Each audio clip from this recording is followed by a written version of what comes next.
The UK business lobby says the political vacuum caused by Prime Minister Boris Johnson's resignation needs to be filled as Britain struggles to deal with a cost of living crisis.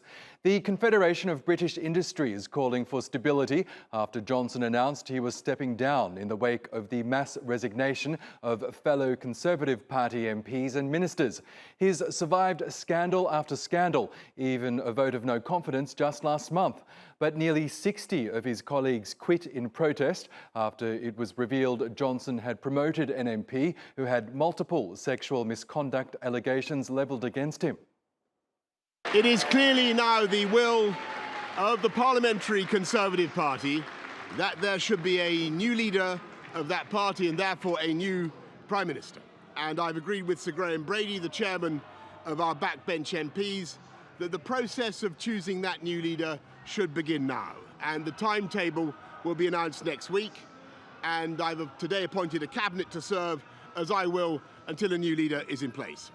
And I want you to know how sad I am to be giving up the best job in the world. Well, the search is now on for Boris Johnson's successor, who'll be inheriting the reins of power in a country facing its worst cost of living crisis in decades. From the Brexit referendum to the coronavirus pandemic, Johnson's time in the top job will certainly be remembered. He was known for his gaffes and blunders that became part of his brand. Simon McGregor Wood takes a look at how we got to this point.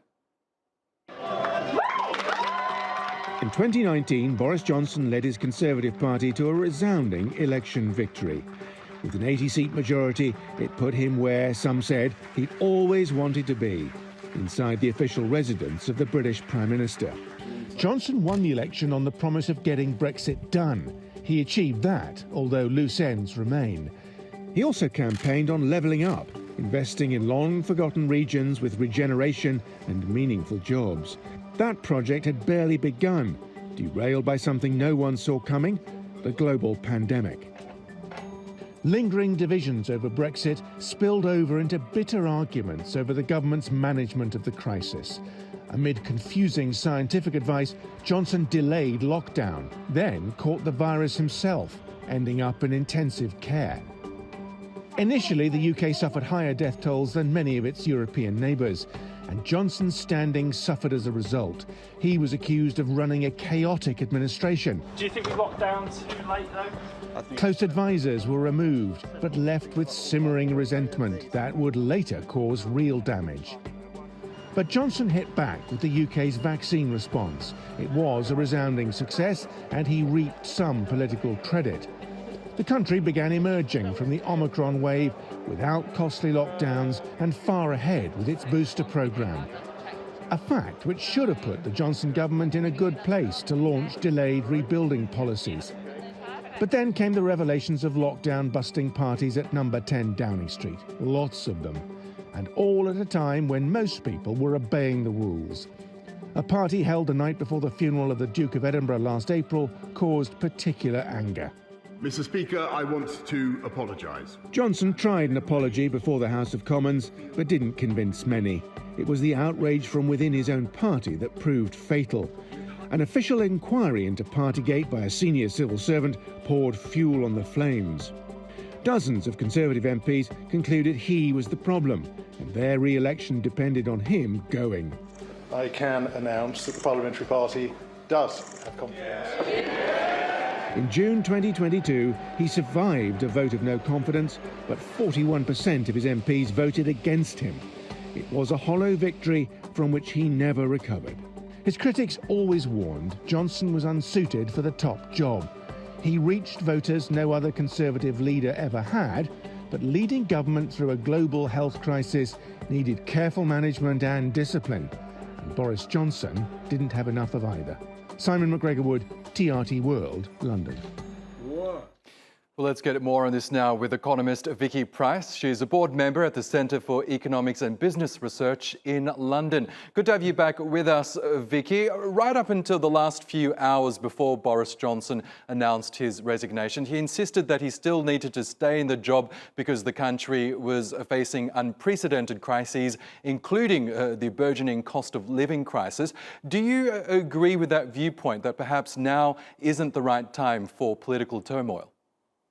There is no doubt that we're entering a period of economic paralysis, and there is a point in sort of continuing some of the policies. But the interesting thing was, even before the recent developments, that there was a real split between what Number 10 wanted to see happen to the economy. That's, in other words, the Prime Minister, which was to cut taxes and help with the cost of living in a much more direct way, and the Chancellor. His Chancellor at the time, Rishi Sunak, who is no longer there, of course, because he was one of the first to resign before the Prime Minister himself resigned, who was very worried about the cost implications of that.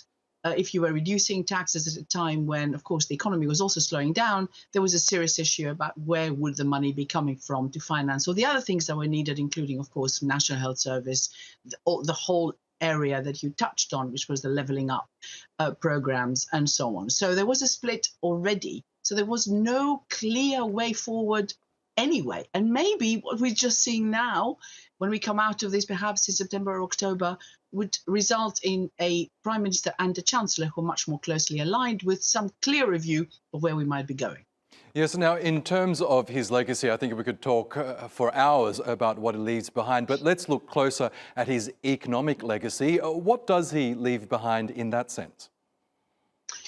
Well, the problem with his legacy is that he's left, or he's leaving behind, still a lot of question marks in relation to Brexit and our relations with Europe. We have the Northern Ireland Protocol Bill, which is meant to be going through. It might be delayed, of course, a little bit now because of what's happening at present, but it's just left us with a relationship with Europe which has been not very amicable, to put it mildest. Of course, we left the EU and therefore Brexit, that's one of his legacies. But in terms of how it is, in fact, implemented and what the impact on the consumer, on Northern Ireland itself and on the rest of Europe is, there is still so much work that needs to be done to make sure that we exit it, if you like. We exit the relationship that we had before, but with a new relationship that perhaps is going to be more helpful in terms of trade in the future. Yes, can I just follow up on relations with the EU? Because just last month, the European Commission launched 2 new legal actions against the UK government for their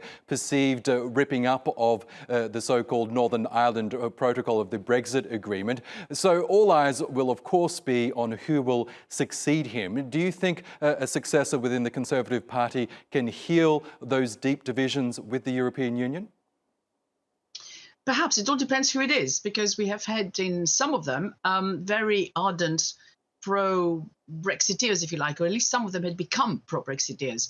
There is a real split in the party between those who were Remainers but actually have been serving in a post-Brexit cabinet, espousing all the elements of Brexit, in fact, if anything, turning it even tougher in terms of the words that are used. And then there are the others who, yes, of course, have served under the previous government of Theresa May, and then, of course, also partly under Boris Johnson, who were much more accommodating, or would like to have been more accommodating to what's happening with Europe, to ensure that the trade intensity that we already seen declining in the UK, and therefore leading to a lot slower growth in the future, which everyone is talking about and agrees about, more or less, certainly most economists, would not become sort of so established that we can't get out of it. But unfortunately, the voters, the Conservative voters, tend to be much more inclined to be pro-Brexiteers. But even in their case, they're now seeing that the benefits of Brexit, a large percentage of them think they haven't come through and they may never come through. OK, Vicky Pryce, always good to get your analysis. Thank you again for joining us on Money Talks.